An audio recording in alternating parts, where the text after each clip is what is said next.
you very much. Thank you, everybody, and welcome. It's a real treat to be speaking with you folks today. And when I was putting this presentation together for the first time, I was talking with friends and colleagues, and the advice that I was getting was, ixnay on the isixfay.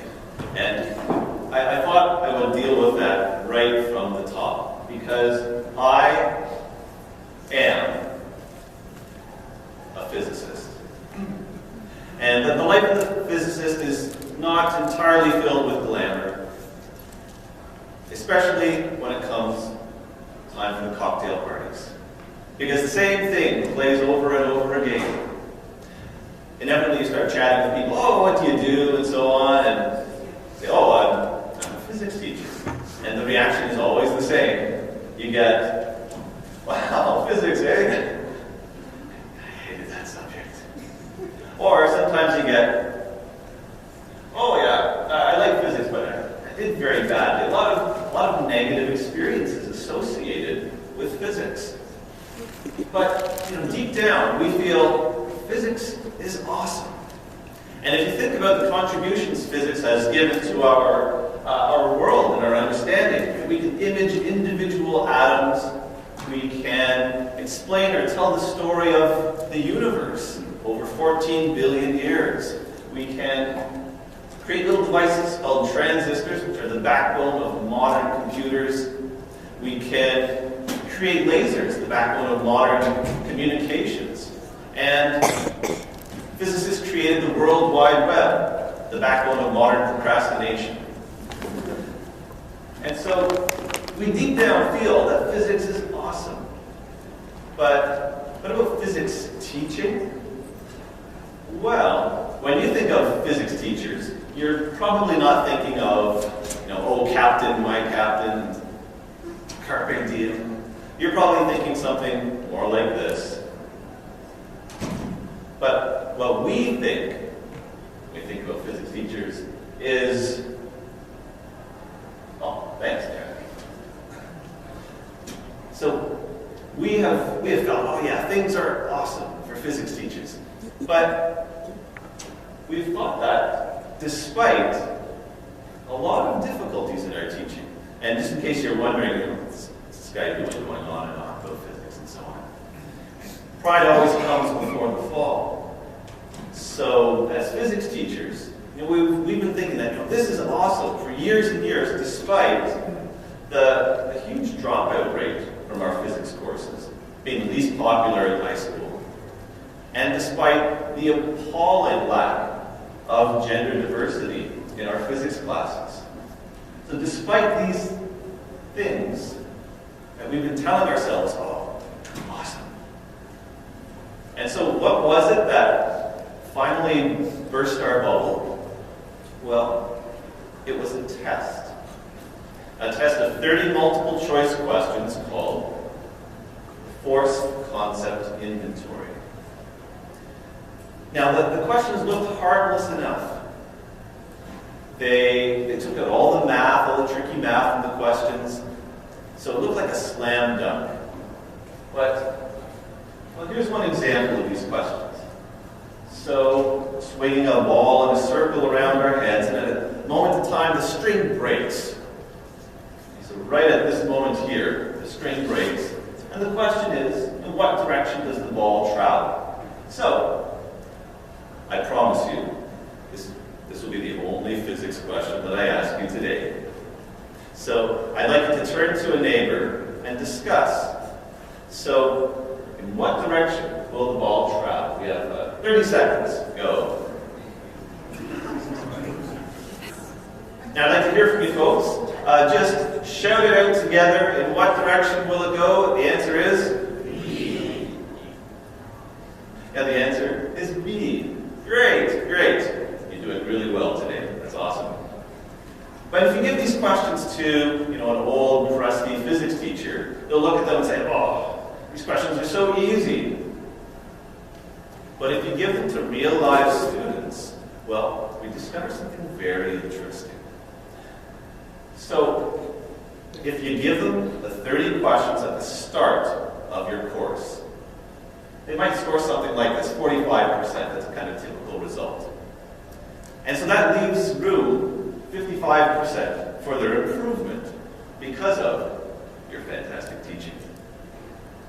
And then, if you give them the exact same 30 questions at the end of your course, what do they get? This is a very typical result. So they have only improved by 12.7%. Or this is the number that the education researchers like to share. If you take that 12% and you divide it by the 55, we call that the gain. This is a measurement of how much they've improved. And that gain, 23%. So that's the measure of how effective your teaching is. So let's put that into perspective here. So if you take your typical student and you are transmitting, you're sending your best physics knowledge and understanding towards them, now we know 23% is sticking. And what's happening to the remaining 77%? That's being scattered as heat in Star Trek trivia, who knows what. But this is a very robust result. This result of 23% applies to high school teaching, university teaching. It applies to people who win the awards for Lecturer of the Year and to the very average teacher. 23%. This is really not awesome. Hardly a passing grade. But we've always had this sneaking suspicion that this was true. Because you've probably had this experience. You come up with your best lesson ever. But you have this great idea, okay, I know how to teach this. And then you organize things so carefully, all the details are in place. And then you do the lesson, and you show the students amazing things they never thought were possible. And by the end of it, you are so convinced that you've taught this so well that even monkeys can do this. I have had a biologist attend my presentations, and I've been corrected. Chimpanzees. But you know, if they're holding cigars, they think nothing monkeys do. Right? Even monkeys can do this. You've taught it so well. And then along comes the test, the quiz, the final exam, and they bomb it in epic style. 23%. And we're left wondering, what the heck is going on upstairs? What is it with these students? Why did I ever become a teacher? Well, you may have had this conversation in your staff room. Maybe you've spoken these words yourself. And you're exasperated and you're wondering, I'm doing my job teaching. Why aren't students doing their job learning? Well, this is an interesting question. What is good teaching? Is it about how well the material is presented? Look at this guy. Right? He's dressed for success. He's got the look of authority going on there. Or is it how well are the students learning? And the real question is, how do we answer this question? And our solution is science. We want to use science to help us teach better. And this is why I'm really excited to be here today, because I strongly believe that we are in the midst of a genuine scientific revolution for teaching. The force concept inventory 30 years ago was in the early vanguard of this. And since then, a robust body of research has been developing, helping us to understand learning better and to take a scientific and empirical approach towards teaching. And this is what I want to share with you folks today. So, a scientific revolution in teaching is just the antidote that we need, because it can help defend ourselves against pedagogical fads. I'm I'm sure you've never been subjected to those. It can help defend us against the long-standing prejudices that we all carry with us about the nature of learning. And it can help us to overcome the personal inertia that we all have towards changing the way that we teach. And most importantly, this scientific revolution is helping us to ask productive questions. When you get those results back from the quiz or the test, and you're just shaking your head, we can now ask ourselves, well, what is happening in a student's brain when they're learning? And so, this is my proposal. This is what I want to share with you folks today. It is my summary, my distillation of neuroscience, research from the neuroscience of learning, cognitive psychology, the thinking processes that are part of learning, a lot of physics education research, and then a lot of classroom practice where these principles have been implemented. If we put this together, we create what I'm calling is a scientific model of learning. Now, why do scientists model? Well, Albert's ripped. And the reason why scientists create models is because it allows us a framework of ideas that helps us to explain phenomena that we observe and to predict new things that we haven't seen before. And the exciting part for us here today is that this scientific approach now applies to learning. So, let's begin. If we look inside the brain of the average student, we want to explore the physical workings of that brain. So as we zoom in, we see billions and billions of neurons firing rapidly, grouped together, and those neurons have connections, axons and dendrites that spread out from the nucleus of the cell, from the cell body, and make connections with the other neurons in the brain. And as the person grows, develops, and learns, those connections change. This is a fundamental picture of what's happening. And now with advances in imaging technology, we are able to actually see this. The video that you saw there was for neuron cells in petri dishes. But what about in a real live working brain, like the ones in our classrooms? Well, we can see this thanks to magnetic resonance imaging scans. If we scan the brain of a person who is learning a new task or skill, what we'll see is that as time goes by, so a number of weeks, the gray matter in the brain actually increases in density. And then if they stop practicing that skill, well, sure enough, the gray matter in those areas of the brain starts to shrink.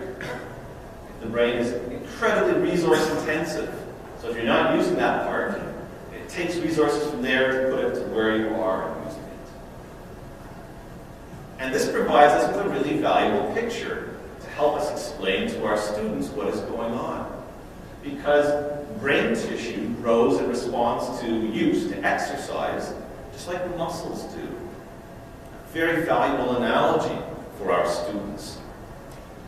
Now this is a long-term picture. We can also take a look at a much shorter-term one.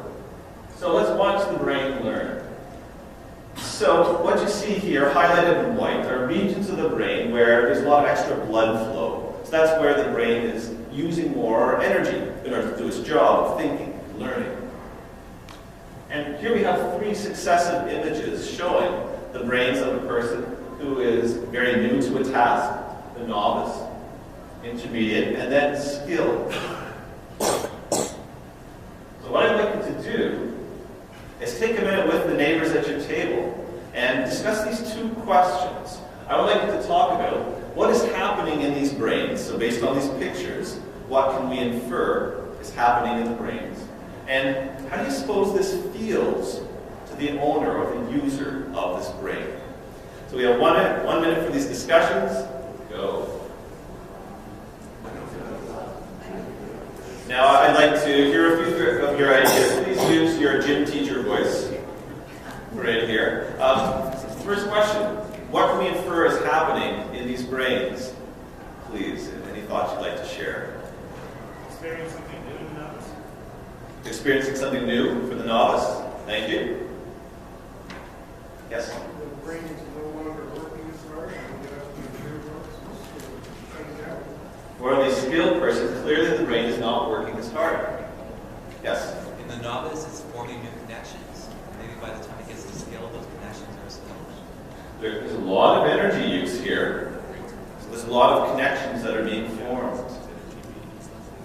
How does this feel to the owners of the brains?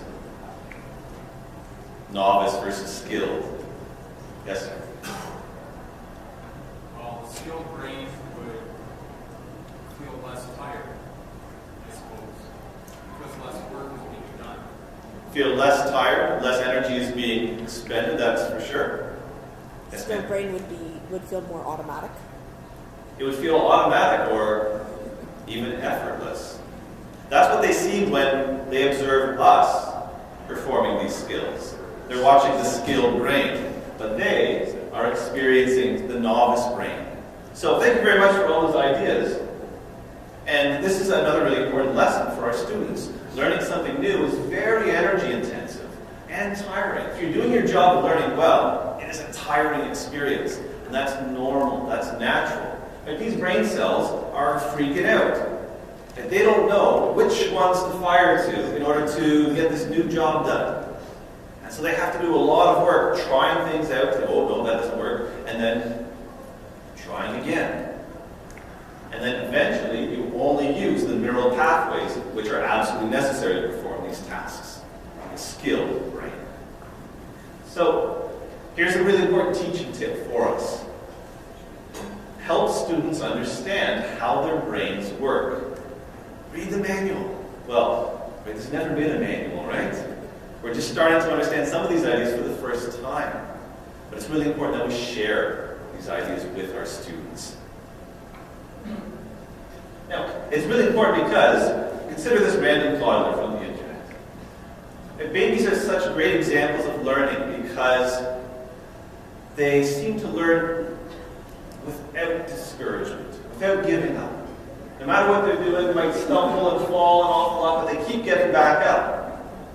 And then eventually, it's effortless. You don't think about performing that skill or task anymore.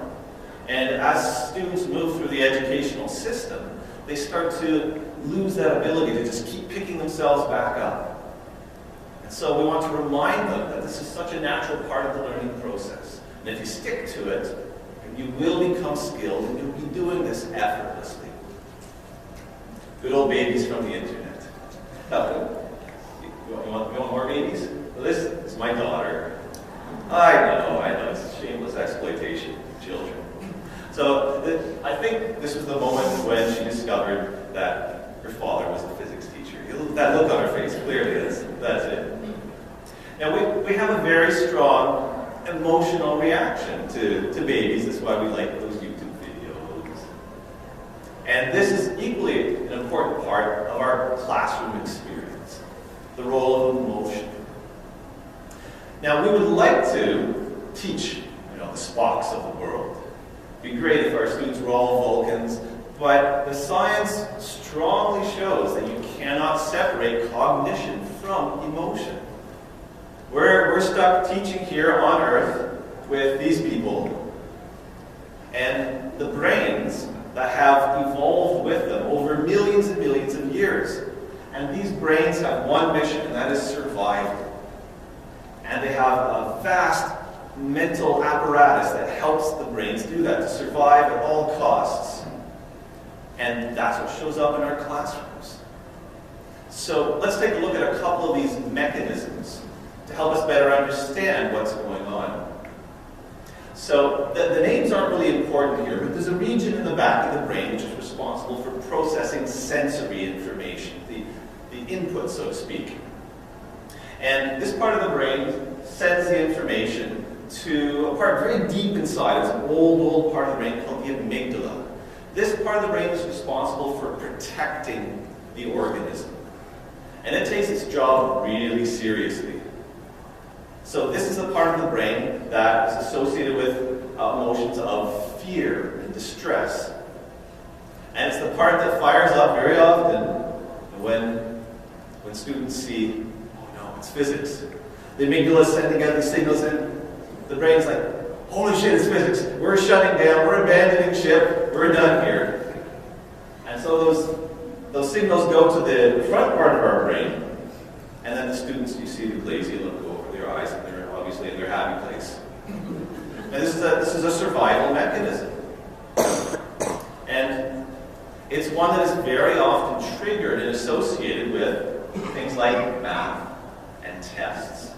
And if it's repeated, then the body develops a habituated response to this, which is a stress response, or anxiety. Now, anxiety is a big issue in my school. And for years, I personally thought, this sounds made up, this sounds bogus, right? But again, let's take a look inside the brain. This is an example of scans from high math anxiety adults. And the regions in their brain that are activated when they see a math question, regions here, here, and here, are the same ones that are associated with the perception of physical pain. So as far as that brain is concerned, they are experiencing physical pain when you hold up the math question.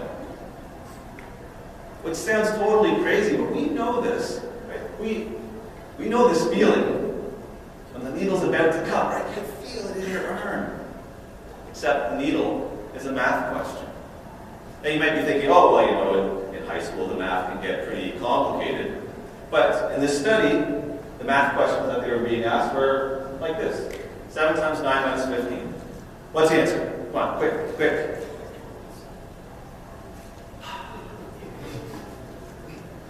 So that the anxiety kicks in. So we need to be very mindful of the negative emotional experiences that can be created in our classrooms. What's the remedy for this? Well, the brain has another mechanism, another survival mechanism. And the remedy is very much associated with the feeling of success. Now, success is much maligned in the education industry and in society at large, largely because of the trophy and the ribbon people, let's call it. Right? Everybody gets a trophy, everybody gets a ribbon. So what happens to that feeling of success? Well, let's take a look at a very different example. So these are from my class. Let's watch the experiences of the students. Yeah. Look at that. Ooh, look at that. Yeah, that means precise calculation. Good job. Good job. Go ahead. Higher. Oh my god, it's literally like right underneath. Okay. Whoa. Okay, go. Oh, that hurts. It's so sick. Yay, 1.0, almost to the dot. Let me see. So in those examples, you can see the real visceral response that students have related to success. And so this is my question to you. So how is this type of success different? Talk to your neighbor, please. Go. All right, ladies and gentlemen. Would anybody like to share an idea that you have? How is this different from this sort of ribbon trophy characterization of success? Yes, ma'am. Intrinsic versus extrinsic? Anybody else? Yes, sir. It's more immediate in time than getting your test back next Wednesday and do well. It's immediate in time. Anybody else? Thank you very much. So a growing experience, and this is rewarding that growth in the brain. One more, yes? All those kids were doing? and the kids were active, they were doing. Great, thank you very much for those ideas. So a lot of the hard work that we do in our classes, or what the students do when they learn, happens in the prefrontal cortex. This is where you do a lot of your figuring out of stuff. And the prefrontal cortex has a very high distribution of receptors for the brain's happy chemical, that is, dopamine. So what you saw there were the kids getting their dopamine hit when they personally recognized that their work, their ideas, the effort that they had put in were useful and that they bore fruit. And so this is a very valuable model of success because it's intrinsic. The students realize themselves that they are, or they have been successful. So the internal reward system has been activated. So tip number 2 for us as teachers. Oops, sorry. We need to start planning our lessons around emotions. We can't take that away from our students' learning experience. It cannot be separated from cognition. So students need to find success regularly. So our goal in teaching is to help our students move from that novice brain to the skilled brain. Of course, the question is how. You saw the final results of it in the video there. But how do you develop those skills in the first place? Well, let's take a look. The traditional model of learning goes something kind of like this. You unscrew the student's head, you pour in very carefully developed knowledge and ideas, and then you screw it on really tight. And they've learned. Now, an important question for us from a scientific point of view is, does this model work? Well, here's an example from a physics exam. Don't worry, I'm not going to make you answer the question. But it involves ideas that are very similar to grade 9 electricity, so I thought I'd show it to you. So this is on a first-year physics exam. The students are asked to find the voltage and the current in this particular circuit. Yeah, it's a bit of a tricky-looking circuit. And the results? Well, the students did reasonably well. They scored 75% on this.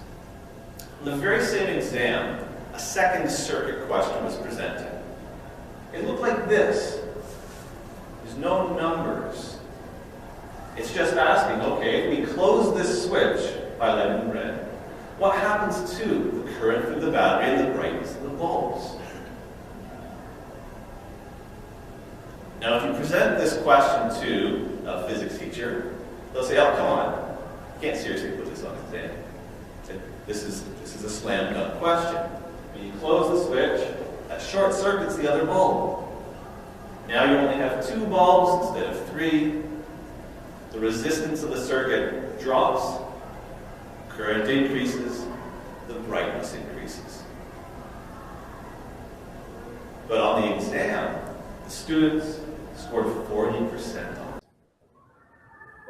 We've taught them all this stuff, but we poured in those ideas, screwed on the lid tight.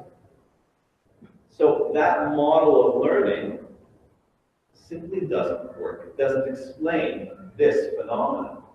So we need a new model. And the new model goes something like this. We all store knowledge in pieces, in tiny pieces, and pieces kind of like this. Charges move. If you have more resistance, less moves. Charges carry energy. And then over time, as you learn, you develop stronger connections between these pieces. Each piece might represent thousands and thousands of neurons in the brain. And then eventually forms a vast web of connections. So we believe this is how knowledge is stored in our brains. Now, we call this, that web of knowledge that students bring into our classrooms, we call this their prior knowledge. And so we, you and I, and our students, we make sense of new ideas by connecting them to our prior knowledge. Now, here's a really important lesson for us as teachers, and it's one of the toughest ones. Students cannot make sense of new ideas if their prior knowledge is not ready. They might be able to memorize it, but they won't be able to use it productively because the pieces simply don't fit. And this can be baffling for teachers because you explain the idea in such a sensible way, but the students are just not getting it. We've experienced that. We've all experienced that. And it's probably because of this.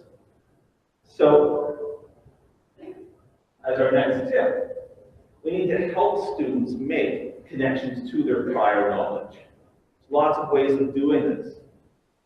We have to remind ourselves that their brains are not empty vessels. We can't just pour in our highly refined scientific knowledge that we want them to learn.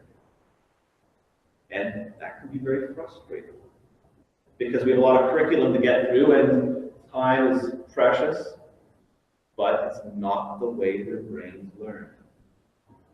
So, this is our third piece in my proposed scientific model for learning. Well, you've been doing really well so far, so I think it's time for a test. So, what I have here are a series of shapes and numbers. We've got 30 seconds. I want you to learn this pattern of shapes and numbers. I'm going to be testing you on it. This is really important. I won't explain why it's important, but actually I will. It'll be on your next PBA. Okay, so carefully study those. I want to make sure you get a great review.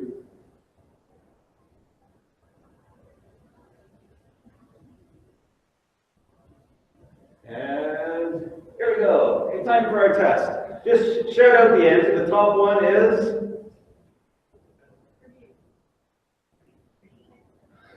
Come on. The top one is... The next one? 27. Come on. Oh my goodness. What's going on here? Actually, this dug in was important. Now, I want you to take 1 minute, again, talk to your neighbors and discuss the patterns that you see in these shapes and numbers. Go. All right, folks. You've had a chance to discuss some of the ideas there. And let's take a look. What is the pattern?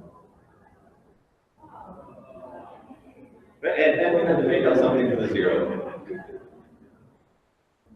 All right?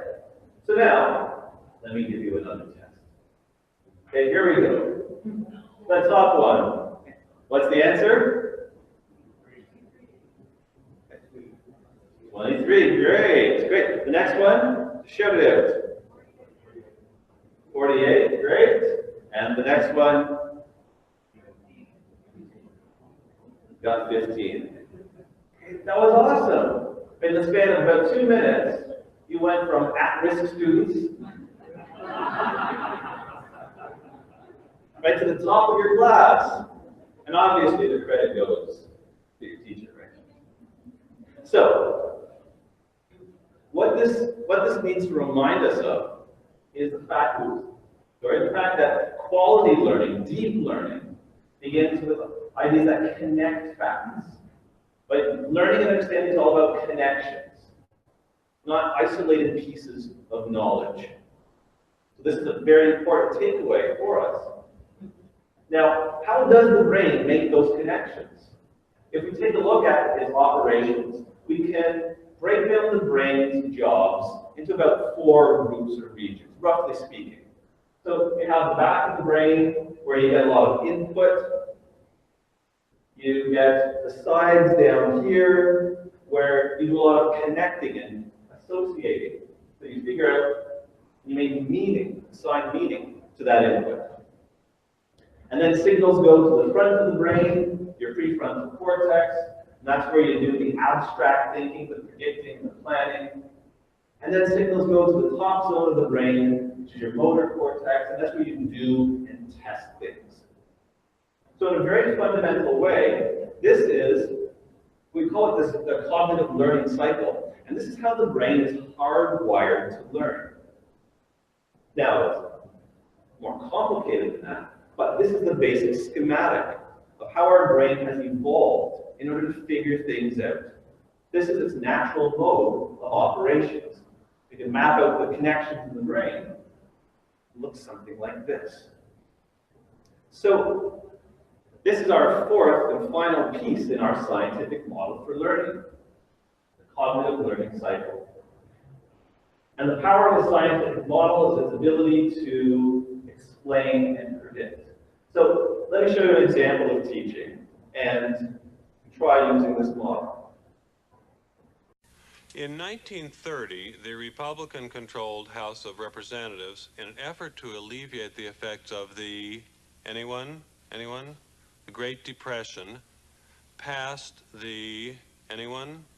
The tariff bill, the Hawley-Smoot Tariff Act, which, anyone raised or lowered? Raised tariffs in an effort to collect more revenue for the federal government. Can you see the learning happening there? Right. So we can see which parts of the cognitive learning cycle are not at all happening there. So using the scientific framework, we have a much better way of understanding in depth and detail why certain teaching might be effective and other teaching might not. Now, if we think about that traditional mode of teaching, let's say you decided, okay, I saw that result on the circuits for the exam, I'm going to teach it better next year. You say, all right, I'm going to explain the electrical concepts really, really well. And then I'll go through some practice examples, some sample circuits, very carefully, highlight all those details. And then I'll give them all the strategies and tips that I've spent years figuring out. But this is the natural instinct of the teacher. But this just shows us how complex learning is and how our instincts are not our best guide when it comes to how students process and learn knowledge. Because all we're doing is providing more and more input for our students. So, lots of input, but very little opportunity to assign meaning to that. Or if you think about your typical homework, a lot of that, if it involves math, or if it involves finding information in a book and reproducing that information over here, that can happen in the prefrontal cortex with very, very little opportunity for active testing of those ideas. If science ideas are useful, then they help us do useful things. They help us make predictions. Students must be doing them. And this is a continuous cycle. It keeps repeating as we learn more and more. So it can be very frustrating because as teachers, we're stuck. All we can do is provide input. And students have to go through all these other steps. We cannot do it for them. They have to make the predictions. They have to test things out.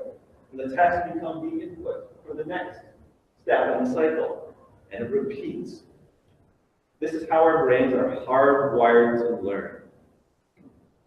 And only the student can do those other steps. So teachers can only help. And students themselves have to work through the 4 steps of the cognitive learning cycle. So let me give you an example from our grade 10 science classes at my school. The life cycle of a cell. The biologists in the group are going, okay, fine. It's not physics. So this is a lesson that we have to go through. We give the students some input. They have this very simple schematic of a process. And then we ask them simple questions to help them begin to assign meaning to what they see here. How many phases are there? In what order? When does the size change? When does the number change? So giving them an opportunity to activate that next part in the cycle. And then we ask a more sophisticated question. If you put the samples under a microscope, how many would you see in each phase? Okay, now we're in the predict and the plan phase. So they make that prediction and then they find a slide. Oh yeah, all these spaghetti ones. Right? I think that's what it's talking about. So they've tested it. They have that sense of success. Right? These ideas are already useful for predicting and describing our world. And then the next round of input begins. These strange words, gap, synthesis, mitosis, these mean nothing to students. But now we have paired their prior knowledge so that they have places to attach these strange looking words. And the cognitive learning cycle repeats. Here's another example. You have a zoo. And in the zoo you have squirrels, a largish kind of rodent, and you have the mice, much smaller than the squirrels. And so your challenge is to build an exhibit where, so in this case, the squirrels can't cross from one section of the exhibit to the other, this barrier. The mice can. And another one where the mice cannot cross from one side to the other, but the squirrels can. Take 1 minute and 11 seconds and talk with your neighbors. How would you build an exhibit like this? Just be creative. And what science concepts does this model go? So let's hear just a couple ideas. How would you build such an exhibit? Would anybody like to share? Yes, ma'am. So the first one would be some sort of hole that's small. Small bowl, yeah. And then we thought that from our prior knowledge that the squirrel can jump, so there'd be something where the squirrel can like jump to get across with the mice. I don't know if mice. They have to jump a certain gap or something. Okay, great, great. And so you're activating a lot of knowledge that you have about these critters, but we're also constructing a valuable analogy. And analogies are great ways for triggering that prior knowledge that students have. So what is the scientific concept that this models from your biology classes? The permeability of membranes. And if you think about transport across membranes, this is a very foreign world for students. There's very little in the picture here or in the words that have meaning to them. But if you prime their understanding with something that they are familiar with, then they have a place to attach these new ideas to. So this is the power of understanding students' prior knowledge and preparing it. So in our teaching tip, we can expand this. So quality learning takes place when our students are connecting ideas. And the best way to do that is by engaging the cognitive learning cycle. Now, the secret ingredient for activating that cognitive learning cycle is what we call active learning. And in active learning, we emphasize a lot of discussion, higher order thinking, and group work. It's in these situations where, as human beings, we tend to naturally go through these 4 steps of the cognitive learning cycle. And a large meta-study was done 3 years ago that tracked the improvements in learning when students used active learning techniques across a wide range of STEM disciplines. Oh, sorry, that's coming up in just a moment. I want to take a moment to observe this here. It's another example of teaching. And those crazy endocrinologists. They're a wild bunch. I wouldn't go anywhere near that room over there. So this is another example of a learning environment. And I want you to listen as best you can to what they're saying. And try to observe what is happening here. Is it called gravity when things are pushed down? Oh yeah. So probably they give you the coefficient of friction. They give you the. Fn should be this way. Because pressing against the wall, so Fn's this way.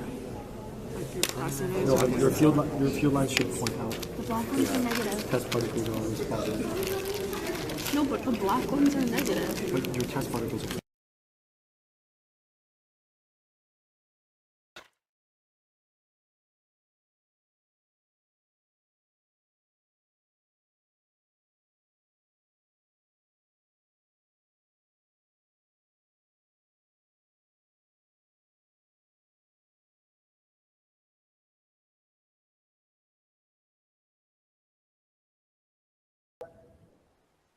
do you think learning is taking place there? Got a lot of discussion going on. You can see the students moving and pointing and doing things. Now, you might be interested to know that this situation is actually our physics exam. So our physics exam begins with 10 or 15 minutes of discussion. Students hash out the ideas, and then they adjust their seating and they get their individual papers.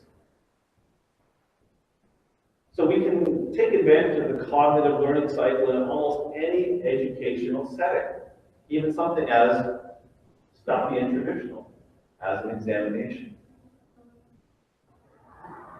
So, now getting back to where I was going before. In this meta-study that collected data about the efficacy of active learning strategies, they found that a vast number of these studies show reduced failure rates. They show increased performance on traditional tests, exams, or standardized tests that researchers have developed. And we can see that's the case across a wide range of STEM disciplines. So the dashed red line represents the normal performance. And these values are the performance of students in classes with active learning taking place. So across a wide range of disciplines and there we are in physics, leading the pack. So it turned out that as a discipline, physicists were some of the first to turn to empirical scientific methods for improving learning, improving teaching. And that's the reason why I'm here with a lot to share with you folks, because of the 30 years of hard work that's come from this community. In my own classes, I use the force concept inventory to track my students' performance.